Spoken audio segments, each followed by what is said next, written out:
मौलवीदार हजरात, पंच सरपंच हजरात, भाइयों बहनों बुजुर्गों, आप सबको मेरे तरफ से अस्सलाम वालेकुम।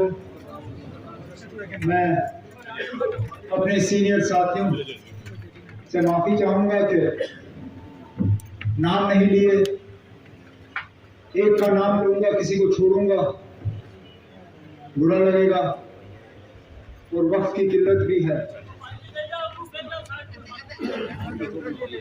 काफी वक्त के बाद मेंढर इस तरह आने का मुझे मौका हासिल हुआ है।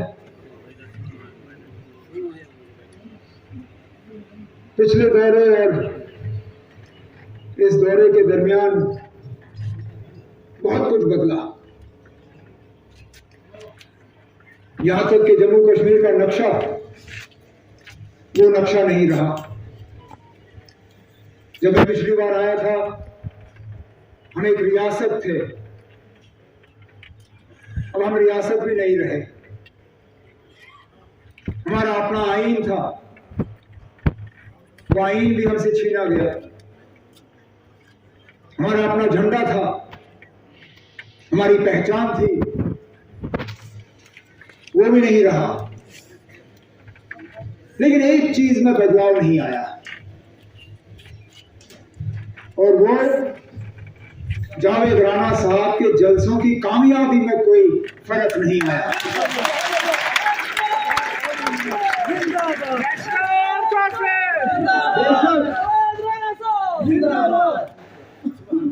बेशक बाकी सारा कुछ उथल पुथल हुआ।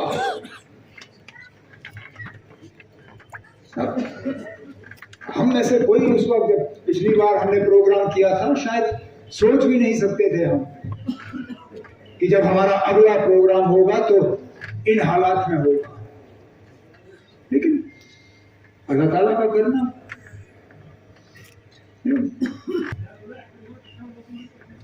ये हमारे मुकद्दर में था।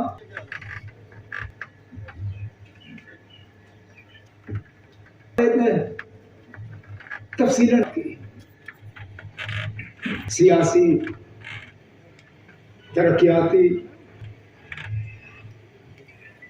कुछ हंसाने वाली, कुछ दिल को दुख पहुंचाने वाली,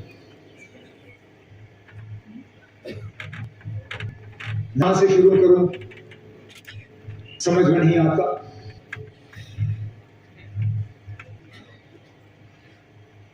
इन्होंने लिस्टें गिनी,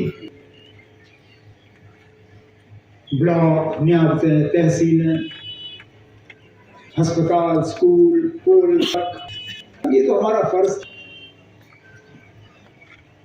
एहसान नहीं किया, एहसान तो आप सबका हमारे था। आपके वोट हमें मिले, आपने हमें किसी मुकाम पे पहुंचाया। उसके बाद अगर हम कुछ ना करते तो चलिए आपको हम जवाब दें ना दें,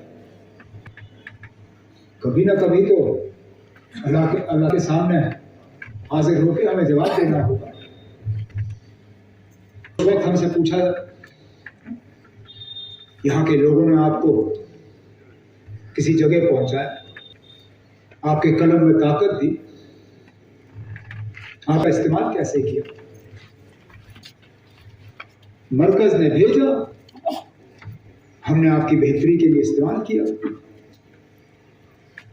कोशिश की कि हर इलाके के साथ इंसाफ हो, इलाके में रहने वाले हर तबके के साथ इंसाफ हो, बिना मजहब मिल्लत।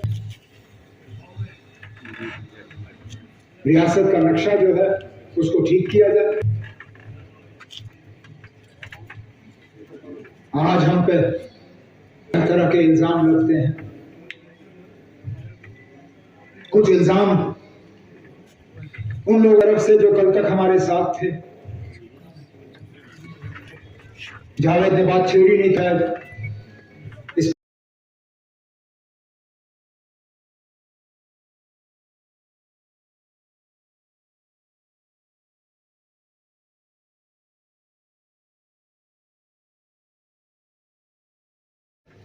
खिते पीर पर जाल में ये तासुर देने की कोशिश की जा रही है कि नेशनल कॉन्फ्रेंस वाले जो है हम पहाड़ियों के खिलाफ हैं,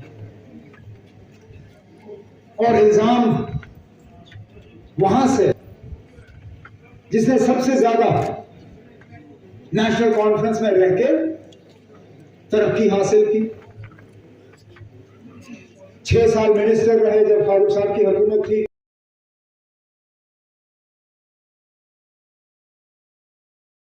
जब मैं वजीर आला बना, इस बात के बावजूद कि वो एमएलए नहीं थे, कोalition गवर्नमेंट थी, बहुत लोगों को एडजस्ट करना था, पहाड़ी बोर्ड का वाइस चेयरमैन बनाया। आज मैं मजबूर होता हूं, बताइए ना, अगर हम बुनियादी तौर पहाड़ियों के खिलाफ मिनिस्टर क्यों बने? आप नहीं बनना चाहिए था। उस वक्त कहते अब आप लोग पहाड़ियों के खिलाफ हो, मैं मिनिस्टर नहीं बनूंगा। मैं चलिए देर आए दुरुस्त आए, हो सकता है 2002 जब फारूक साहब की हुकूमत और 2009 जब मैंने कमान संभाला, शायद हमारी सोच में कुछ बदलाव आया होगा। जब 2009 में पहाड़ी बोर्ड के वाइस चेयरमैन के पोजीशन पे, उस वक्त कह देते नहीं ना आप लोग पहाड़ियों के खिलाफ हो, मैं इस औहदे पे नहीं बैठूंगा। उस वक्त भी सारा ठीक था। अरे जनाब, छोड़ने से 3 दिन पहले अपने ही गरीब खाने जम्मू में जनाब फारूक अब्दुल्ला साहब को तो नाश्ता खिलाया 3 दिन पहले। जिस फारूक अब्दुल्ला साहब की आज वो मुखालफत करते हैं, उस फारूक अब्दुल्ला को नाश्ता खिलाया। अब क्या 3 दिन में हम अचानक पहाड़ियों के दुश्मन बन गए? हमसे हो सका नहीं किया। मैंने कल सुप्रीम कोर्ट में लोगों को याद दिलाया, क्योंकि वो बात मुझे अच्छी तरह से याद है। मर्तबा में सुट आया था, पहला प्रोग्राम था 2002 में। मैंने उस वक्त अपनी पहली तकरीर में कहा कि गुजरों को अपना हक मिल गया है, बड़ी अच्छी बात है। अब हम चाहते हैं कि पहाड़ियों का हक मिले। मैंने कहा कि गुजरों की थाली में हमने कुछ डाला है, अब पहाड़ियों की थाली में डालना जरूरी है, लेकिन मैंने ये तक कहा, मैंने कहा पहाड़ियों की थाली में डालने के लिए गुजरों की थाली में छेद करना ये मुनासिब है, ये कहा मैंने।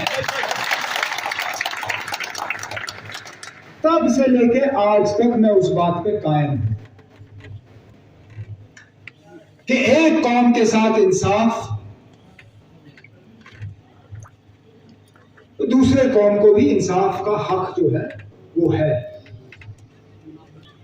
लेकिन इंसाफ देने के लिए किसी और के साथ बेइंसाफी नाइंसाफी नहीं होनी है। जिस दिन से 1983 इंदिरा गांधी वज़ीर आज़म थी इस मुल्क की, इलेक्शन कैंपेन चल रहा था, उस पर गुजरों को एसटी स्टेटस दिया गया। फारूक साहब वज़ीर आज़म जम्मू कश्मीर के,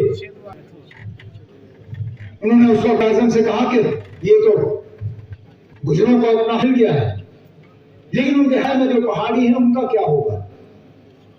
एक ही पहाड़ी में रहे, मुश्किल के वही है। तो इंदिरा गांधी ने कहा बिल्कुल आप सही कह रही, मुझे आप रेकमेंड कर दीजिए, मशवरा दे दीजिए, उस पर अमल हम करेंगे। रातों रात हालांकि इलेक्शन का कैंपेन चल रहा था, फारूक साहब ने अपने काबिना को बुलाया, उसमें कैबिनेट रेजोल्यूशन मंजूरी करवाई, भेजा मरकज को, और तब से लेके आज तक जब भी कोई वजीर आला बदला, वजीर आजम और नेशनल कॉन्फ्रेंस की हुकूमत रही, हमने बार बार इस चीज को वहां पे जबानी ही नहीं, कागजी हुकूमत में जबानी आप जो भी कुछ हो, जब तक फाइल में कागज ना मिले तब तक कुछ नहीं होता है। कागजी तौर आप जिस वजीर आजम गिने, चाहे वो देवगौड़ा हो, चाहे वो शेखर हो, चाहे हमारे I.K. गुजराल साहब हो, चाहे नरसिम्हा राव हो, चाहे अटल बिहारी वाजपेयी हो, चाहे डॉक्टर मनमोहन सिंह, हर किसी से यही हम दोबारा गुजारिश की, जनाब पहाड़ियों को ST स्टेटस मिलना चाहिए। हमने उसका इंतजार नहीं किया। हुकूमत मेरी थी, आखिरी महीने थे, यहाँ के लोग बहुत चाहते थे कि कुछ हम उनके लिए करें। मैंने अफसरों को बुलाया, मैंने कहा ना हमारे अपने रेजिम की कितनी गुंजाइश है। मैंने कहा कि सुप्रीम कोर्ट का इस पे एक बंदिश है, आप 5% से ज्यादा दे नहीं सकते हो। मैंने कहा ठीक है ना, जब तक मरकज का 10% नहीं आता तो कम से कम हम अपने तरफ से 5% का इनको रिजर्वेशन देके कुछ तो इनके लिए शुरू करें। जो आज कमल का फूल लेके नाच रहे हैं,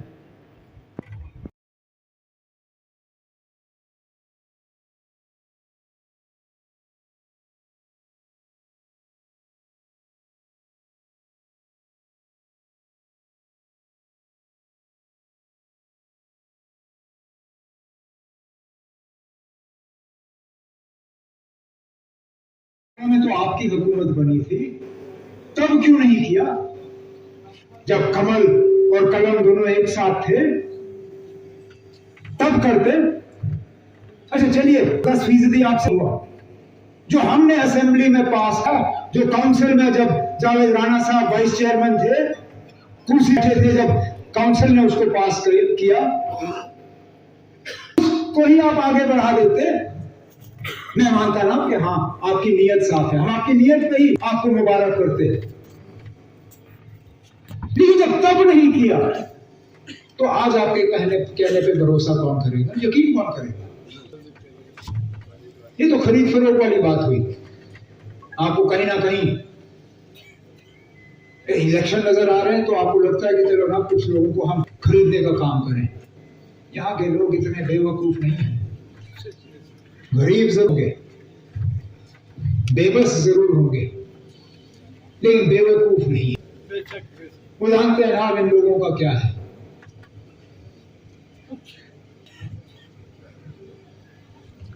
दो 2018 से इन लोगों का कमांड है यहाँ पे।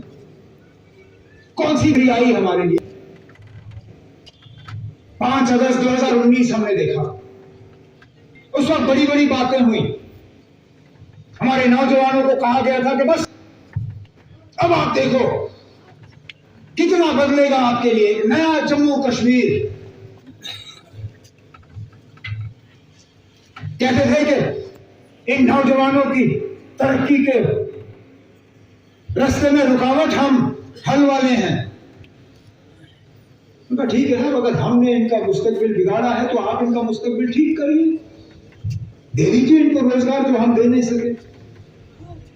वो दिन और ये दिन कहीं नहीं।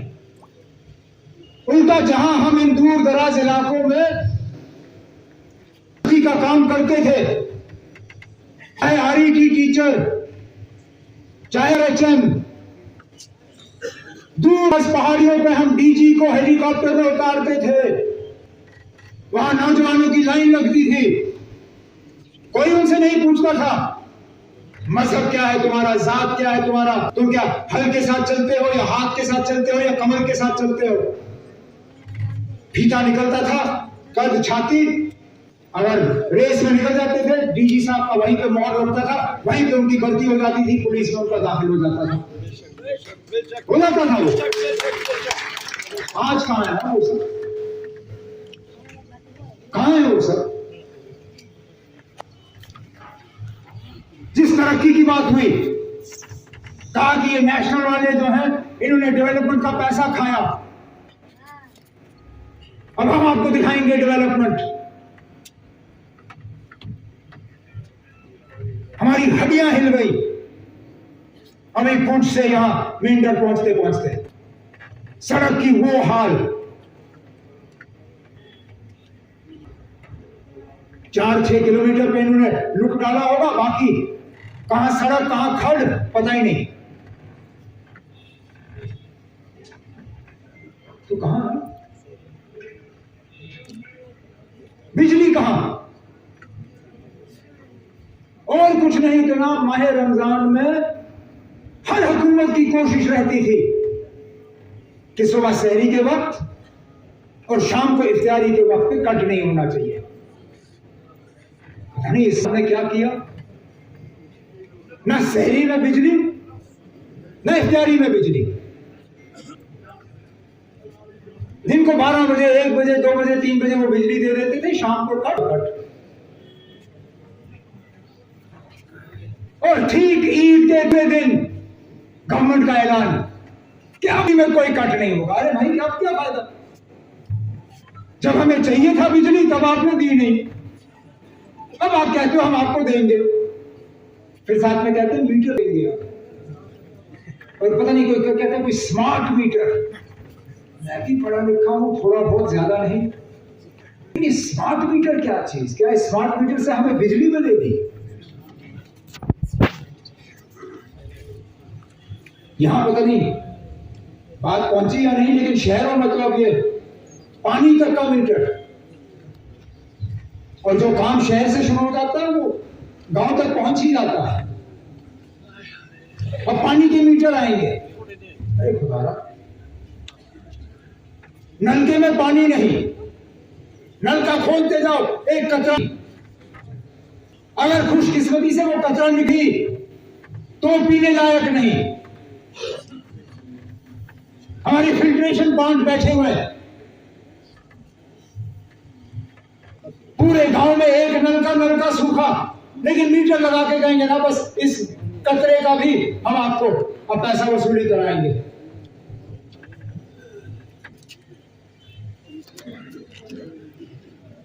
जमहूरियत कहीं नहीं।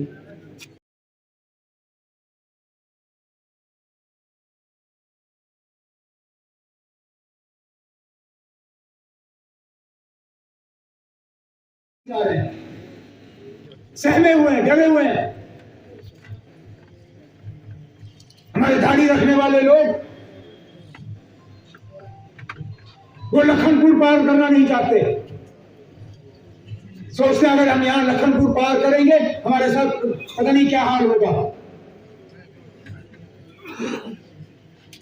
हर चीज पे एक हमला। हम किस तरह अपने खुदा को याद करते हैं उस पे भी, हम किस तरह लोगों को मस्जिद में बुलाते हैं उस पे,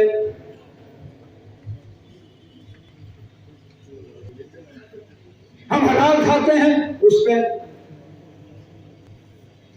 हमारी बच्चियां हिजाब पहन के कॉलेज जाना पसंद करती हैं, वो भी उनको खटकती है बात। एक सोचे समझे मतलब तरीके से ये दुश्मनी पैदा की जा रही है।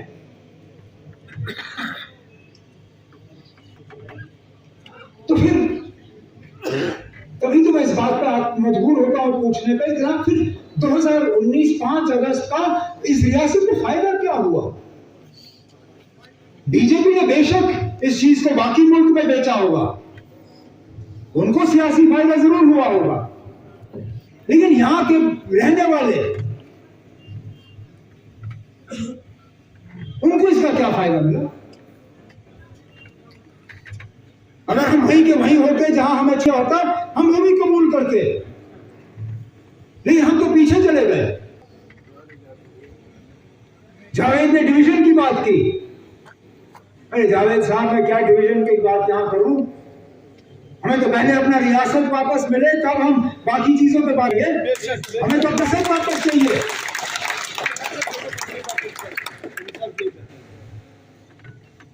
नहीं तो क्या फायदा ना, चीफ मिनिस्टर वो होगा जो जिसके पास पियोन की भी ताकत नहीं होगी। चीफ मिनिस्टर यहां से कहेगा कि मैं जी खिते पीर पंचाल को डिवीजन बना रहा हूं, राजभवन में गवर्नर कहेगा नहीं मैं इसको मंजूरी नहीं देता हूं, तो क्या करोगे? तभी तो हम लड़ रहे हैं अपने हक के लिए, तभी तो हम कहते हैं ना इस लड़ाई को नहीं छोड़े। हम की नहीं देते।